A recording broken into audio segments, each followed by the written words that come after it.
চিত্রনায়িকা নিপুণ আক্তার সিনেমা দিয়ে আলোচনায় না থাকতে পারলেও তার বিভিন্ন বিতর্কিত কর্মকাণ্ড তাকে সবসময় আলোচনায় রাখে। এবার বাংলাদেশ চলচ্চিত্র শিল্পী সমিতি থেকে আজীবনের জন্য বহিষ্কার হয়ে আলোচনায় এসেছেন এই চিত্রনায়িকা নিপুণ আক্তার। গত ১৯ জানুয়ারি সমিতির কার্যনির্বাহী পরিষদের মিটিংয়ে সর্বসম্মতিক্রমে এই সিদ্ধান্ত নেওয়া হয়েছে। সম্প্রতি একটি গণমাধ্যমে বহিষ্কারের তথ্যটি নিশ্চিত করেছেন শিল্পী সমিতির সহ-সভাপতি ও অভিনেতা ডিএ তায়েব।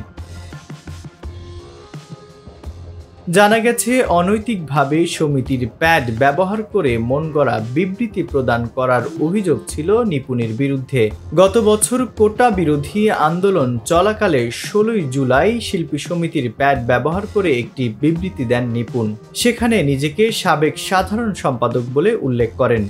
পরদিন সামাজিক যোগাযোগ মাধ্যমেও সেটি শেয়ার করেছিলেন তিনি। এ নিয়ে তখন নেটিজেনদের ব্যাপক তোপের মুখে পড়েন এই অভিনেত্রী। গত বছরের ৩০ জুলাই মিশা ডিপজল নেতৃত্বাধীন কমিটির ষষ্ঠ সভায় বিষয়টি উত্থাপিত হলে নিপুণকে কারণ দর্শানোর নোটিশ দেওয়ার সিদ্ধান্ত হয়। কিন্তু কারণ দর্শানোর নোটিশ দিলেও অভিনেত্রী তা তোয়াক্কা করেননি, চালিয়ে যান তার সব বিতর্কিত কর্মকাণ্ড।